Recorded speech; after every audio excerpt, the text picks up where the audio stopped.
तो आज हमारा तीसरा लेक्चर है मेडिकल फिजियोलॉजी बाय सैंपलिंग का तीसरा लेक्चर है। आज जो चैप्टर नंबर 1 है फिजियोलॉजी ऑफ सेल, तो उसमें आज जो हम पढ़ रहे हैं लिपिड ऑफ सेल मेम्ब्रेन पढ़ रहे हैं या lipid layer of cell membrane पढ़ रहे हैं। तो उसकी तरफ आएंगे, उसमें फॉस्फोलिपिड आएगा, कोलेस्ट्रॉल आएगा, कार्बोहाइड्रेट आएंगे, उसके अलावा इसकी अरेंजमेंट आएगी। ये सारी चीज़ें इसमें इंक्लूडेड हैं। उसके बाद प्रोटीन के नेचर को देखेंगे, वो कैसे होते हैं भला, तो फिर बाद में हम ये कर लेना है। ठीक है।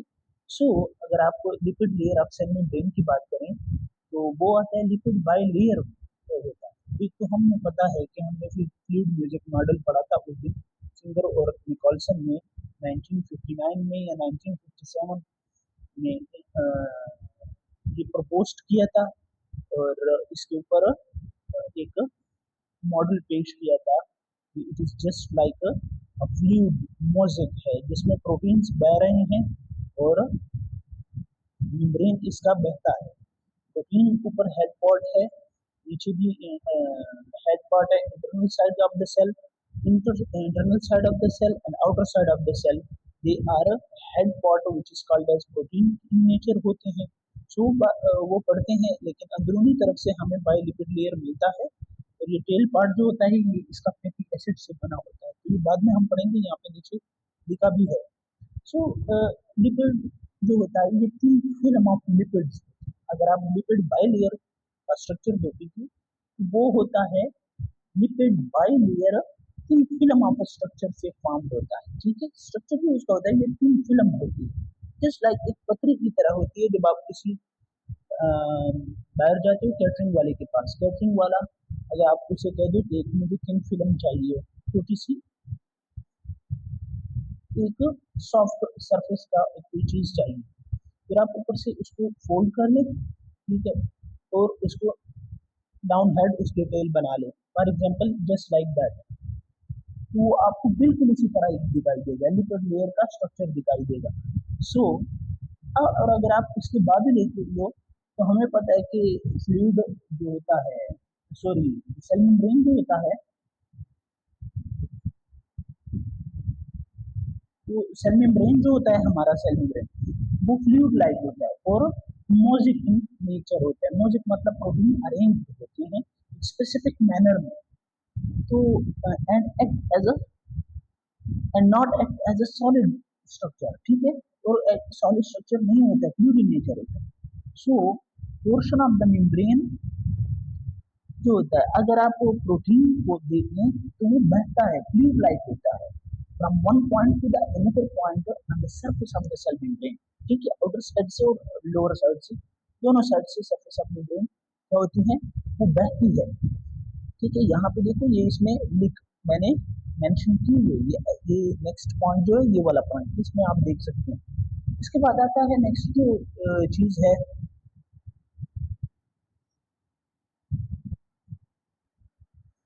इसके बाद जो हमारा नेक्स्ट टॉपिक है वो है फॉस्फोलिपिड।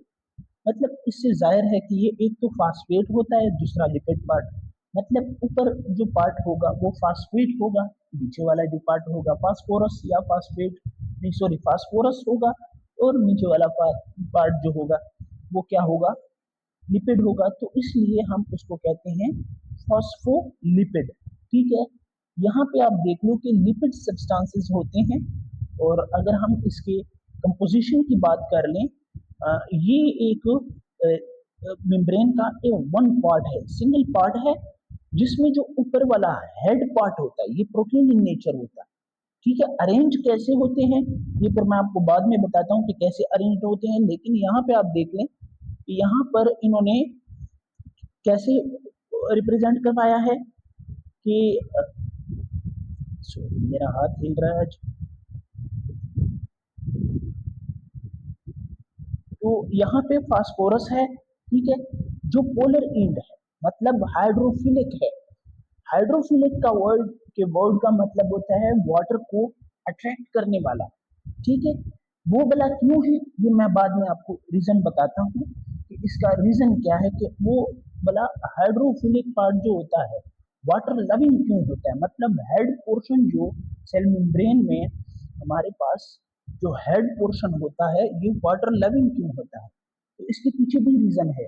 और ये जो टेल पार्ट होता है इसका दूसरा जो फास्फोलिपिड का दूसरा पार्ट होता है, पहला पार्ट तो हेड चला गया, दूसरा पार्ट जो है ये टेल है, ये वाला जो हिस्सा है ये दो, ये टेल है। तो इस तेल को क्या कहते हैं, फैटी एसिड्स होते हैं और ये लिपिड इन नेचर होते हैं। आपको पता है फैटी एसिड्स क्या होते हैं, ठीक है, अगर ये है तो मैं एक छोटी सी वीडियो बना लूंगा इसके ऊपर। फैटी एसिड्स होते हैं मतलब हाइड्रोफोबिक, हाइड्रोफोबिक का मतलब होता है कि water not water loving which can repelled by the water, repelled करता है वाटर को, क्या करता है रिपेल करता है। अब इसके फास्फोलिपिड्स के मुख्तलिफ किस्म के अकसाम है, यहाँ पे 2 3 4 अकसाम मैंने लिखे हैं। इसमें जो होता है अमीनो फास्फोलिपिड, ठीक है, उसके बाद होता है स्फिंगोमाइलिन, ठीक है, ये भी एक फास्फोलिपिड है। इसके अलावा यहाँ पे देख लें फॉस्फेटिडाइल कोलिन है, फॉस्फेटिडाइल सीरीन है, इस तरह के बहुत सारे और भी हैं, लेकिन जो मेंशन बुक में करवाए गए हैं ये तकरीबन ये 3 4 5 मेंशन करवाए गए हैं। लेकिन इस तरह के साइंटिस्ट ने और भी बहुत सारे फास्फोलिपिड्स को मेंशन करवाया है कि ये सेल मेम्ब्रेन में पाए जाते हैं। और अक्सर हमारे पास इसमें डिफरेंट नेचर इसका सेम ही होता है, मतलब फ्लूइड लाइक होगा, सेल मेम्ब्रेन का जो नेचर होगा वो फ्लूइड लाइक होगा। और इस स्ट्रक्चर को याद रखें, ये एग्जाम में जरूर पूछा जाता है कि ये फास्फेट है और ये टेल पार्ट जो होता है ये फास्फोरस होता है, हेड पार्ट और टेल पार्ट जो होता है ये फैटी एसिड्स होते हैं। और भला ये क्यों फैटी एसिड्स हैं और भला ये क्यों फास्फोरस है, हेड पार्ट क्यों फास्फोरस से मिलकर बना होता है, वो इसकी वजह ये होता है कि ये पोलर पोलर एंड है, वाटर लविंग है, मतलब वाटर को अट्रैक्ट करता है, वाटर इसको अट्रैक्ट करता है। और अगर आप यहाँ पे देख लें तो फैटी एसिड मतलब तेल पार्ट जो होता है ये हाइड्रोफोबिक है और रिपेल्ड बाय द वाटर। सो नीचे हमने इसके एग्जाम्पल बताए हैं। इसके बाद आ जाता है यहाँ पे देखो ऊपर ये स्ट्रक्चर को देखो, ये लिपिड बाई लेयर कैसे होता है भला, ये देखिए इसके ऊपर हेड पार्ट होता है, इंटर साइड पे भी हेड पार्ट होता है, ठीक है। इसका जो एक्स्ट्रा सेलुलर फ्लूइड की साइड है यहाँ पे देखो मैंने मेंशन करवाया होगा, ठीक है, उनका जो एक्स्ट्रा सेलुलर फ्लूइड है, इनका जो एक्स्ट्रा सेलुलर फ्लूइड है और इंट्रा सेलुलर फ्लूइड है, आप ऊपर देखें यहाँ पे ये ऊपर जो सेल के बिल्कुल ऊपर वाली साइड होती है ये क्या होता है, ये एक्स्ट्रा सेलुलर फ्लूइड होता है, ये सेल का इंटरनल हिस्सा है। तो मतलब इसका क्या मतलब है कि अगर इंटरनल हिस्सा होगा तो इंट्रा सेलुलर फ्लूइड, और अगर एक्स्ट्रा सेलुलर फ्लूइड होगा तो वो ऊपर वाला हिस्सा मतलब outside of the cell, extra cellular fluid internal side of the cell equal to ISICF मतलब इंट्रासेल्युलर फ्लूइड। अब दोनों पार्ट इन्होंने ऐसे अरेंज किया होता है कि उल्टी साइड पे मतलब अपोजिट साइड पे एक दूसरे के साथ अरेंज होते हैं। इनका टेल पार्ट बिल्कुल सेंट्रल पार्ट होता है, ठीक है, head part outside and internal side की तरफ मेंशन होता है, क्योंकि ये वाटर लविंग है तो अंदर मेटाबॉलिक रिएक्शंस होंगे सेल के अंदर, तो इस वजह से हाइड्रोफिलिक विद इन नेचर होगा। तो दैट्स वाई वो वाटर इसको रिपेल नहीं करेगा बल्कि अट्रैक्ट करेगा, ठीक है। इसी वजह से इसका रीजन यही है कि वाटर लविंग इसी वजह से होता है, ये फास्फोरस के इंटरनली और एक्सटर्नली उन्होंने एक्सचेंज जब करना होता है तब भी मेटाबॉलिक रिएक्शंस होते हैं, और जब इंटरनल साइड पे कहीं पे मेटाबॉलिक रिएक्शंस होते हैं तो वो वाटर को एज अ यूटिलाइज करते हैं। सो दैट्स व्हाई ये फास्फोरस इन नेचर होता है। टेल पार्ट जो होते हैं लिपिड पार्ट, आपको पता है कि ऑयली चीज आप कभी एक्सपेरिमेंटेशन कर रहे हैं किसी ऑयल में से या पेट्रोल में पानी को डाले वो सरफेस पे रहेगा, पेट्रोल जो होगा वो मिक्स इसके साथ कभी नहीं होगा, क्योंकि पोलर और नॉन पोलर एंड्स आपने क्या कर दिए, पोलर और नॉन पोलर के नेचर के जो दो हमारे पास कैटेगरीज थी वो आपने मिक्सिंग करवा दी है, तो इस वजह से वो कभी भी मिक्सचर नहीं बनेगा या उससे सोल्यूशन नहीं बन सकता है। ऑयली और नॉन ऑयली चीजों से मतलब कभी भी सोल्यूशन नहीं बन सकता है। वो तब हो सकता है जब कोलाइडल सोल्यूशन हो, कोलाइडल सोल्यूशन का मतलब है दूध, ठीक है, उस टाइप में तब जाके क्या हो सकता है हमारे पास एक सोल्यूशन बन सकता है अगर वो कोलाइडल सोल्यूशन हो। लेकिन कहीं पे भी आपको अगर ऑयली चीज लिपिड लिपिड या ऑयली चीज नजर आ जाती है तो उसके साथ पानी कभी भी मिक्स नहीं होता है। तो दैट्स वाई हाइड्रोफोबिक और हाइड्रोफिलिक नेचर इसका क्यों है। अब आता है कोलेस्ट्रोल। कोलेस्ट्रोल का क्या काम होता है, अरेंज करता है किसी भी फास्फोलिपिड मॉलिक्यूल को अरेंज करने में वो मदद देता है, ठीक है। अब अगर आप यहाँ पे देख लें तो उसमें इन बिटवीन द मेम्ब्रेन, ठीक है, मेम्ब्रेन के अंदर फास्फोलिपिड को कोलेस्ट्रॉल क्या करता है, अरेंज करता है। इसके बाद इसके अंदर अगर आप देख लें, it is soft oily substances structure होता है, सॉफ्ट ऑयली स्ट्रक्चर होता है। इसी वजह से हम इसको क्या कहते हैं कि ये हमारे पास एक ऑयल स्ट्रक्चर होता है। सो दैट्स वाई, ठीक है। अब अगर यहाँ पे देख लो तीसरे पॉइंट में आप देख लें तो pack the phospholipid in a membrane, pack करता है, अरेंज करता है, मतलब एक जगह पे जुड़े रखता है, ठीक है, एक दूसरे से कहीं दूर नहीं जाता है। सो दैट्स वाई इसको हम कह सकते हैं कि cholesterol act as a pack substances within a cell membrane. आप ऊपर की जानिब से लास्ट वीडियो में मैंने एक डायग्राम ऐड किया था फ्लूइड म्यूजिक मॉडल का, ठीक है, वो जरूर एक मरतबा चेक कर लें, उसमें सारा कुछ उन्होंने मेंशन करवाया है, ठीक है। उसमें ऊपर अरेंज कैसे होते हैं इसी डायग्राम को देख लें। यहाँ पे ये ऊपर की साइड से होता है ना, नीचे की साइड से नहीं होते, बट ऊपर की साइड से ऐसे कोलेस्ट्रॉल का बड़ा वो लगा होगा, ऊपर ऐसे टेल निकले होंगे, सॉरी फॉर कोलेस्ट्रॉल का, ठीक है, कोलेस्ट्रॉल ऐसे लगे होंगे, उसके ऊपर कोई ना कोई प्रोटीन इन नेचर, कोई ना कोई चीज उसके साथ अटैच होगा, ठीक है। ये क्या करता है, वो करता है इन मॉलिक्यूल्स को, ये फॉस्फोलिपिड को क्या करता है, पैक्ड करता है, इनको अरेंज करता है with in a central line और पैटर्न फॉर्म में, ताकि प्रोटीन और लिपिड एक दूसरे से दूर ना जाएं। सो दैट्स वाई हम कह सकते हैं कि cholesterol act as a pack substances to arrange the cell membrane proteins are lipid are phospholipids, ठीक है, इसको अरेंज करते हैं। उसके बाद जो नेक्स्ट टॉपिक है वो function of lipid in the cell membrane, ठीक है। अब लिपिड का क्या रोल है, क्या फंक्शन है, ये चीज हम पढ़ते हैं।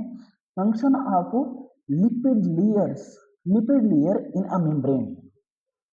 अब आपको पता है कि किसी ना किसी तरीके से ह्यूमन बॉडी के अंदर एक अल्लाह ने एक नेचर फिट की है कि हर एक चीज का कोई ना कोई फंक्शन जरूर होगा, क्योंकि क्योंकि वो अगर नेचर होगा एज अ फैटी एसिड का, तो जाहिर सी बात है उसका कोई ना कोई फंक्शन जरूर होता है हर किसी भी सब्सटेंस का with in a human body.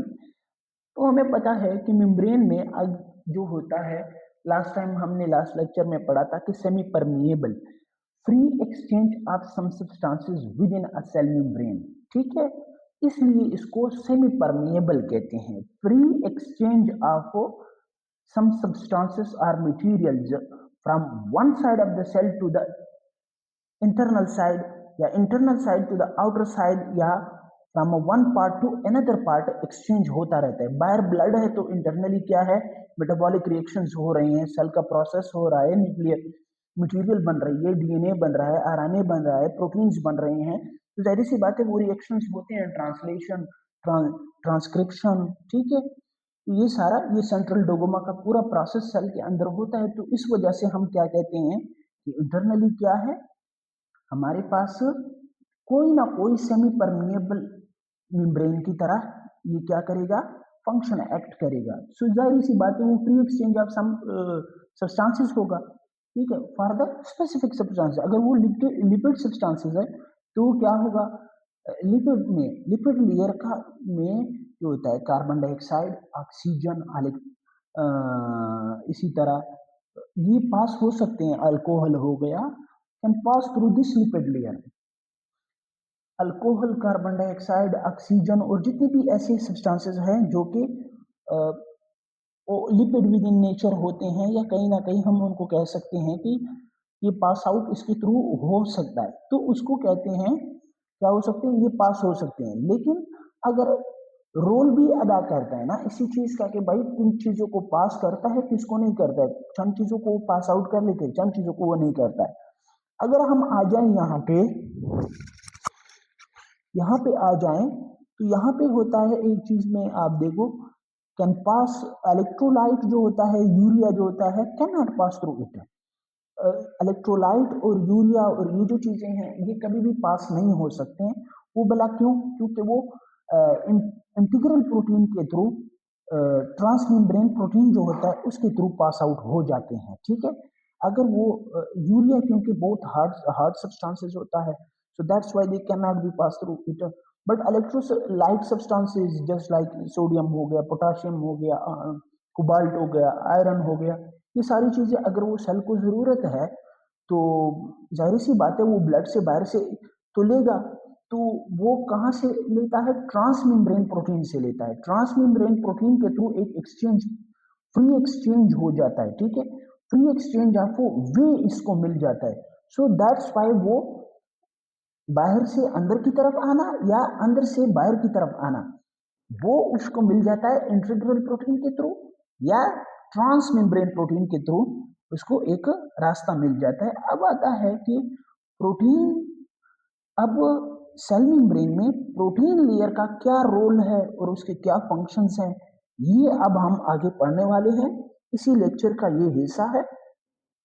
अब हम आ गए हैं कि प्रोटीन लेयर्स, प्रोटीन की जो लेयर है, हेड पार्ट जो है दोनों साइड पे, एक्स्ट्रा सेलुलर फ्लूइड के और इंट्रा सेलुलर फ्लूइड के बजा में, उसका क्या रोल है। अब इसको आप देखें कि इलेक्ट्रॉन डेंस लेयर होता है, टू लेयर्स होते हैं, इलेक्ट्रॉन डेंस लेयर होता है। एक तो सेंट्रल टू सरफेस को प्रोटेक्ट करता है, ठीक है, दो सरफेसेस को प्रोटेक्ट करता है, इंटरनली और एक्सटर्नली सेल के स्ट्रक्चर को प्रोटेक्ट करने के लिए वो क्या करते हैं, बहुत बड़ा रोल अदा करते हैं। सबसे बड़ा फंक्शन जो इसका है वो सेल की जो स्ट्रक्चर है उसको प्रोटेक्ट करने के लिए सबसे बड़ा रोल अदा करता है। सेल मेम्ब्रेन का ये जो प्रोटीन लेयर होते हैं, मतलब फास्फोरस हेड जो होता है, इसको आप कह सकते हो, ठीक है। सो इसके बाद हम आ जाते हैं नेक्स्ट जो इसका थिंग है। अब आप देख लें कि protein substances within cell membrane are glycoprotein होते हैं, और ये दो टाइप के प्रोटीन्स हमें अक्सर सेल मेम्ब्रेन में मिलते हैं। एक होता है इंटीग्रल प्रोटीन जिसको ट्रांसमेम्ब्रेन प्रोटीन भी कहा जाता है, एक होता है पेरिफेरल प्रोटीन जिसको हम क्या कहते हैं, पेरिफेरल मेम्ब्रेन प्रोटीन भी इसको कहा जाता है, ठीक है। ये दोनों हम आगे हमने पढ़ना है, अभी हम इसकी तरफ आते हैं।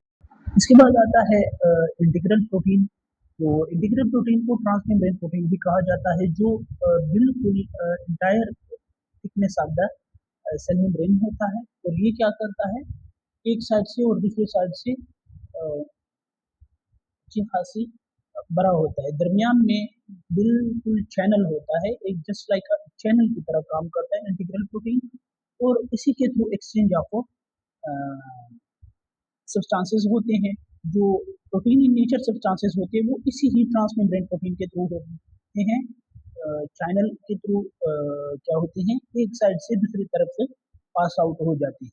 इसको कहा जाता है ट्रांसमेम्ब्रेन प्रोटीन और इंटीग्रल प्रोटीन। अब इसके एग्जांपल्स हैं कुछ, आप देखें कि cell adhesion protein, cell junction proteins होते हैं, सम कैरियर प्रोटीन ट्रांसपोर्ट करते हैं, इसके अलावा चैनल प्रोटीन होते हैं, सम हार्मोन रिसेप्टर्स होते हैं, एंटीजन होते हैं, सम एंजाइम्स होते हैं। ये इसके ऊपर हम बाद में बात करेंगे, ये आगे हैं, मैंने लिखा हुआ है इसके ऊपर।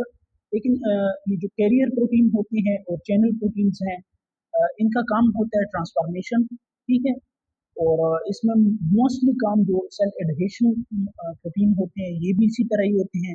कुछ ऐसे प्रोटीन इन नेचर सब्सटेंसेस होते हैं just like sodium, potassium, cobalt, iron, ठीक है, हीमोग्लोबिन को जरूरत होती है, तो इस वजह से हम कह सकते हैं कि पास आउट किया जाता है इसमें, ठीक है। यहाँ पे आ जाते हैं, इसके डायग्राम में ये चीज मेंशन्ड है कि यहाँ पे देखो इसको कहा जाता है ट्रांसमेम्ब्रेन प्रोटीन्स, ठीक है। तो दो जो बड़े बड़े हैं ये गोल ऐसे बने हुए हैं, ठीक है, इसको कहा जाता है ट्रांसमेम्ब्रेन प्रोटीन, ठीक है। और इन्हीं के दरमियान में एक चैनल है, देखो, एक्सचेंज ऑफ मटेरियल्स, ये मैंने बताया था पहले भी लेक्चर में कि यहाँ से यहाँ पे देखिए, यहाँ पे ट्रांसमेम्ब्रेन प्रोटीन या इंटीग्रल प्रोटीन होते हैं, ये जो इंटीग्रल प्रोटीन है ये दोनों हैं, ठीक है। इन दोनों के दरमियान में ऐसे ही चैनल होते हैं, एक फ्री एक्सचेंज ऑफ मटेरियल होते हैं, क्योंकि आप अगर देख लें तो सेल मेम्ब्रेन जो होती है वो सेमी परमिएबल मेम्ब्रेन होते हैं, मतलब सेलेक्टिव परमेबिलिटी की प्रॉपर्टी जो होती है ये ट्रांस मेम्ब्रेन प्रोटीन के दरमियान में होती है। तो प्रोटीन इन नेचर या जो एसेंशियल रिक्वायरमेंट्स होते हैं तो इसको कहते हैं ट्रांस मेम्ब्रेन प्रोटीन, क्योंकि free exchange of materials between the ECF and ICF. अगर ऊपर सब्सटेंसेस की कंसंट्रेशन ज्यादा होगी तो जाहिर सी बात है उन्होंने अंदर आना है, तो जो सब्सटेंसेस फ्लूइड जो लिपिड लेयर को पसंद नहीं करते हैं, मतलब हाइड्रोफिलिक होते हैं, वाटर लविंग होते हैं, वो सब्सटेंसेस क्या होंगे, इसी चैनल के थ्रू आएंगे। ठीक है, और जाहिर सी बात है जो वाटर चैनल के थ्रू नहीं, जो लिपिड लेयर हाइड्रोफोबिक होंगे, वाटर लविंग नहीं होंगे, वो इसी रास्तों से आएंगे। ठीक है, ये सिंपल सी जो होता है, होती तो पोरस लाइक स्ट्रक्चर होता है ना, सेल मेम्ब्रेन का स्ट्रक्चर जो है वो पोरस लाइक है। तो अगर इसके बाद हम सेकंड उसकी बात कर लें, प्रोटीन की बात कर लें, तो वो होता है पेरिफेरल प्रोटीन होते हैं। ठीक है, पेरिफेरल प्रोटीन भी एक एम्बेडेड होता है इसके अंदर ही, सेल मेम्ब्रेन के फॉस्फेट हेड और लिपिड में एम्बेडेड होता है, जो बाउंड करता है किसी भी इंटीग्रल प्रोटीन को लिपिड लेयर के साथ। ठीक है, लिपिड लेयर के साथ बाउंड करता है इसको, इसी ही इंटीग्रल प्रोटीन को या ट्रांस मेम्ब्रेन प्रोटीन को क्या करता है, बाउंड करता है, और फॉस्फेट हेड को क्या होता है, एक दूसरे के साथ पैक्ड करता है। इसी वजह से इसको क्या कहा जाता है, पेरिफेरल प्रोटीन कहा जाता है। पेरिफेरल प्रोटीन लिपिड लेयर को क्या करते हैं, कंपैक्ट करता है विद ट्रांस मेम्ब्रेन प्रोटीन। अब यहाँ पे आ जाते हैं हम, कुछ इसके एग्जांपल कर लेते हैं। Protein of cytoskeleton, some carrier जो होते हैं, ट्रांसपोर्ट प्रोटीन्स होते हैं, सम एंजाइम्स होते हैं, ये सारे क्या होते हैं, ये पेरिफेरल प्रोटीन्स हैं। अब इसके बाद आता है function of protein in a cell membrane. अब यहाँ पे मैंने प्रोटीन नहीं लिखा है, तो चलो आप लोग इस चीज को ऐड कर लो, लेकिन यहाँ पे हम पढ़ रहे हैं प्रोटीन के फंक्शन को पढ़ रहे हैं कि सेल मेम्ब्रेन में उसकी क्या रोल है। अब यहाँ पे देखें, अगर आपको पता हो तो इंटीग्रल प्रोटीन जो थे वो क्या कर रहे थे, या ट्रांस मेम्ब्रेन प्रोटीन जो थे, आईपी का मतलब है इंटीग्रल प्रोटीन, या ट्रांस मेम्ब्रेन प्रोटीन जो होते हैं वो स्ट्रक्चरल इंटीग्रिटी देता है सेल मेम्ब्रेन को। जाहिर सी बात है, जब स्ट्रक्चरल इंटीग्रिटी देगा, स्ट्रक्चरल इंटीग्रिटी का मतलब है कि bound pack to each other and they have performed a specific functions which have to allow hydrophobic property and hydrophilic property। उसी चीज को कैटेगोरिकली फंक्शन करवाने के लिए हाइड्रोफिलिक प्रॉपर्टी या हाइड्रोफोबिक प्रॉपर्टी जो होती है वो परफॉर्म करती है। वो कौन परफॉर्म करती है, सेल मेम्ब्रेन को प्रोटीन परफॉर्म करते हैं, और वो कौन से प्रोटीन होते हैं, इंटीग्रल प्रोटीन होते हैं। ठीक है, इसके बाद आता है चैनल प्रोटीन जो होता है वो हेल्प करता है in the diffusion of water soluble molecule जो होते हैं, वाटर सॉल्युबल सब्सटेंसेस लाइक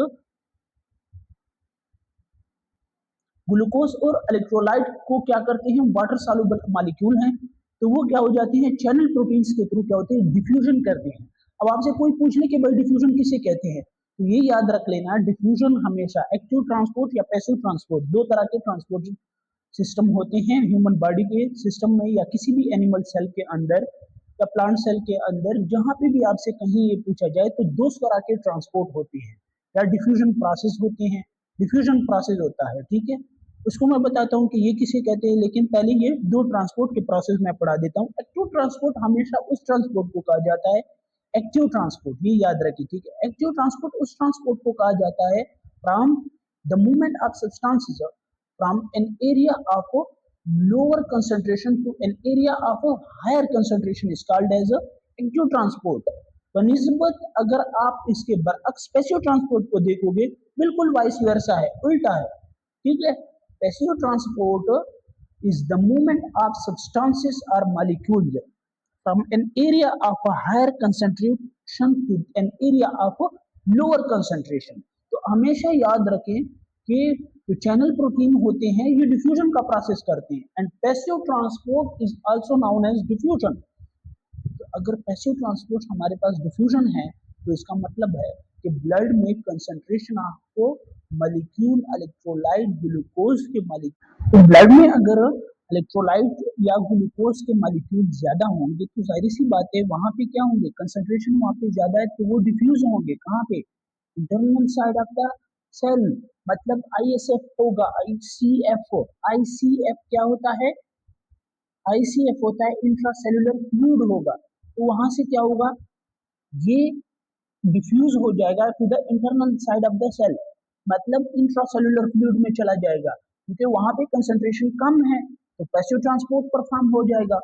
वहां पे उनको जरूरत होती है with in the process of translation, transcription, या फिर आप डीएनए कोड्स जो बनते हैं उसमें एनर्जी की जरूरत होती है, कोडॉन्स की जरूरत होती है। अगर वहां पे बन रहे हैं, बनना है तो ट्रांसलेशन का प्रोसेस कैसे होगा, सेल को एनर्जी कहाँ से चाहिए, आपको ये जो energy ability to do work process चाहिए वो कैसे होगा फिर, अगर ग्लूकोज की ब्रेकडाउन नहीं होगी तो जाहिर सी बात है एनर्जी आपको नहीं मिलनी है। तो उसी फंक्शन को परफॉर्म करने के लिए प्रोटीन एक मेन किरदार अदा करता है। अब आ जाते हैं प्रोटीन पंप्स भी करता है, ठीक है। Carrier protein act as a pumps, अब वो कह रहा है कि कैरियर प्रोटीन जो होते हैं वो एक्ट एज अ पंप की तरह काम करता है। अब आता है enzyme control a chemical reaction, कुछ ऐसे इंजाइम्स होते हैं जो क्या करते हैं, मेटाबॉलिक रिएक्शन करवाता है। पंप्स के बाद आ जाता है इंजाइम की बारी आ जाती है। इंजाइम में क्या होता है, कंट्रोल करता है केमिकल रिएक्शन या मेटाबॉलिक रिएक्शन। अब आता है मेटाबॉलिज्म के अंदर दो तरह के रिएक्शन होते हैं, एक कैटाबॉलिज्म होता है, एक एनाबॉलिज्म होता है। ये बाद में पढ़ेंगे, ये जब आएगा तो मैं आप लोगों को बता दूंगा। वो दो प्रोसेस होते हैं, एनाबॉलिज्म और कैटाबॉलिज्म। ये दो चीजें होती हैं कि ग्लूकोज की फॉर्मेशन कैसी होती है, ग्लूकोज की ब्रेकडाउन कैसी होती है, ठीक है। वो दो चीजें हैं इसमें, मेटाबॉलिज्म में सारा कुछ ये एक्सप्लेन किया होता है। और यही रिएक्शन कौन परफॉर्म करता है, तो the process by the enzyme, ठीक है। एंजाइम उसका क्या करता है, मेन रोल, ये प्रोटीन इन नेचर होती है एंजाइम, सो दैट्स व्हाई इनका रोल होता है किसी भी रिएक्शन का स्पीड बढ़ाना, रेट बढ़ाना, उसकी रफ्तार बढ़ा देना, ठीक है। कैटलिस्ट की तरह काम करता है एंजाइम। अब आ जाता है एंटीजेंस, ठीक है। एंटीजेंस होते हैं कुछ ऐसे सेल मेम्ब्रेन में कुछ ऐसे प्रोटीन होते हैं जो जस्ट लाइक एंटीजेंस की तरह काम करते हैं। एंटीजेंस क्या होते हैं, एंटीजेंस सेल के ऊपर एक स्पेसिफिक सब्सटेंस होता है, जिनको जिस सब्सटेंस की जरूरत होती है वो उसके साथ चिपक जाता है, ठीक है। ताकि यहाँ पे आप, इसके बाद आप देखें कि एंटीजन आता है। एंटीजन हमें पता होता है कि सेल की मेम्ब्रेन के ऊपर हर एक टाइप का एंटीजन मौजूद होता है, ए होता है, बी होता है, डी होता है, ओ होता है। तो ये सारे एंटीजन, ए बी एंटीजन होता है, बी नहीं sorry, A antigen, B antigen, A B antigen, O antigen होते हैं, ये सारे एंटीजन मौजूद होते हैं। तो इसी तरह हर कोई एंटीजन के ऊपर कोई ना कोई एंटीबॉडी फॉर्मेशन होती है, तो उसको वो प्रोटीन्स जो होते हैं, जो एंटीजेंस होते हैं वो प्रोटीन इन नेचर होते हैं। तो जाहिर सी बात है एंटीजन जो होते हैं वो एंटीबॉडीज को इंड्यूस करवाते हैं। एंटीबॉडीज मतलब इनहिबिट करता है उसकी फंक्शन को, उसको डिनेचर कर लेता है, उसके फंक्शन को इंड्यूस कर देता है, या एंटीबॉडीज की जो फंक्शन होता है या प्रोटीन की उसको डिनेचर कर लेता है, एंटीबॉडी को इनहिबिट कर देता है उसके फंक्शन को। एंटीजन ये रोल अदा कर लेते हैं। उसके बाद हम आ जाते हैं नीचे, carbohydrate of the cell membrane होते हैं। Some carbohydrate are attached to proteins and they are called as to form glycoproteins होती है, या प्रोटीओग्लाइकेन उसको कहा जाता है। जो कार्बोहाइड्रेट प्रोटीन के साथ अटैच हो जाते हैं उसे ग्लाइकोप्रोटीन कहते हैं, तो प्रोटीओग्लाइकेन कहते हैं। ये इंपॉर्टेंट एमसीक्यूज भी आता रहता है, तो आप लोग इसको जरा जरूर गौर से देख लें। ये एमसीक्यूज आता रहता है, अक्सर औकात ये टेस्टों में एमसीक्यूज आते रहते हैं।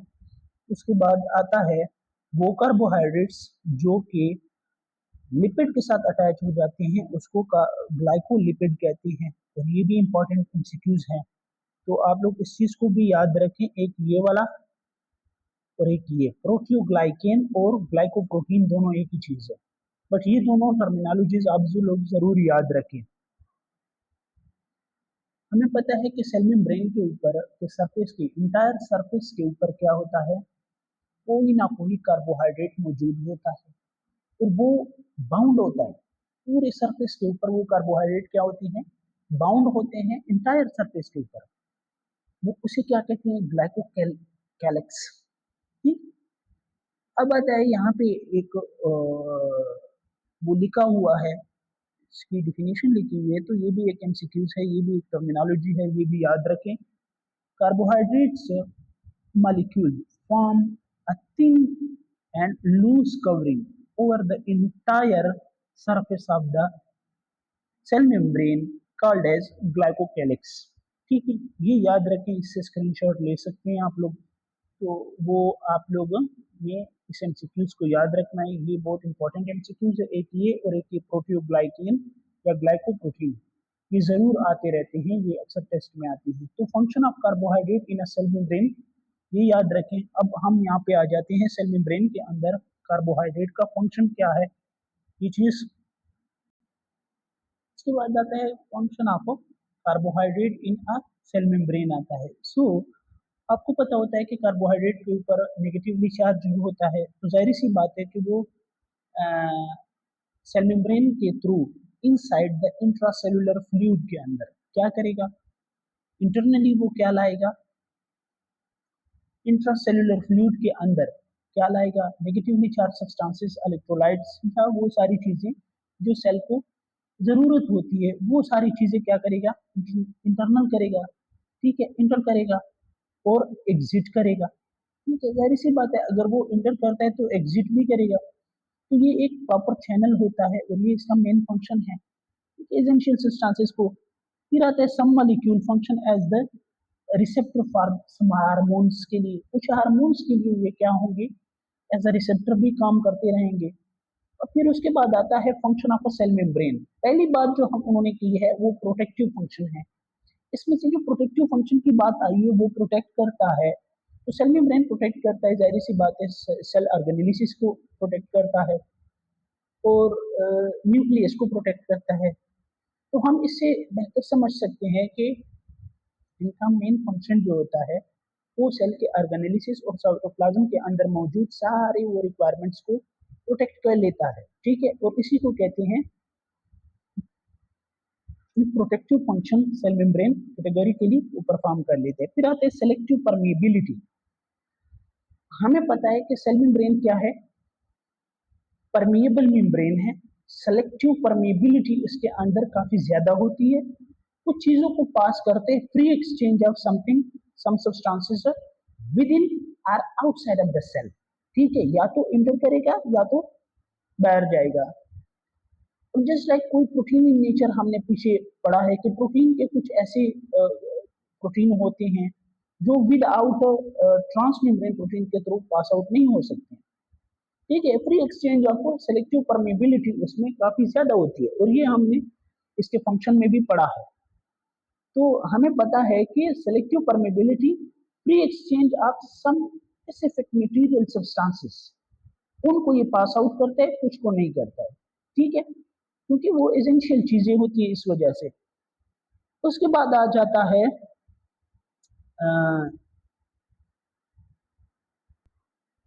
इसके बाद आता है एब्जॉर्प्शन फंक्शन, न्यूट्रिएंट्स एंड और कुछ are absorb into the cell through the cell membrane. कुछ ऐसे न्यूट्रिएंट्स होते हैं जो सेल मेम्ब्रेन खुद एब्जॉर्ब कर लेता है। ठीक है, एक्यूर करता है,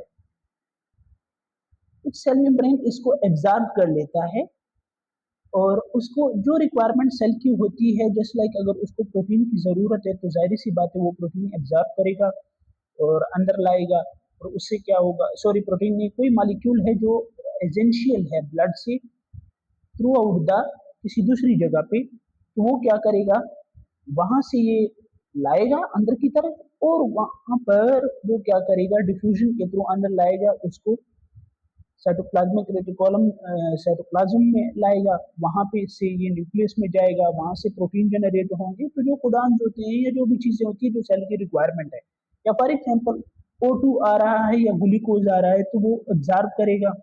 ठीक है, सेल मेम्ब्रेन के अंदर एब्जॉर्प्शन की न्यूट्रिएंट्स को एब्जॉर्ब भी करता है।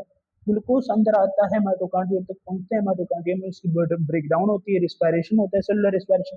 सेलुलर रिस्पायरेशन होने के बाद वो क्या होते हैं, O2 की शक्ल में वो एनर्जी जनरेट करते हैं। तो जाहिर सी बात है जब वो एनर्जी जनरेट करते हैं तो उन्होंने एक process of ability to do work किया। तो वो ग्लूकोज जो अंदर आया है इसको क्या किया, सेल मेम्ब्रेन ने एब्जॉर्ब किए हैं। तो एब्जॉर्प्शन की जो फंक्शन है वो भी सेल मेम्ब्रेन के अंदर होती है। अब एक्सक्रीटरी फंक्शन आ गया।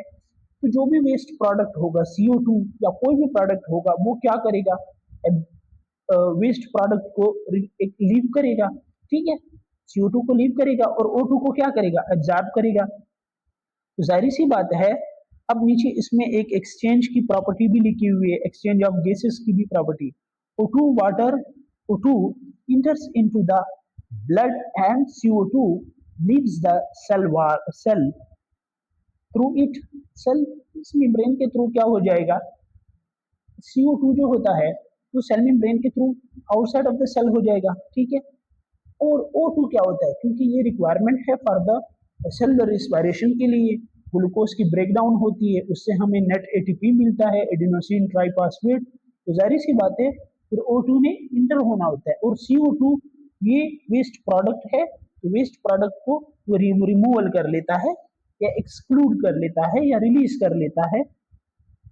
रिलीज तो नहीं कह सकते लेकिन आउटसाइड ऑफ द सेल भिजवा देते हैं ब्लड स्ट्रीम में, ठीक है। इसके अलावा maintenance of the shape and size of the cell, ये काम भी करता है।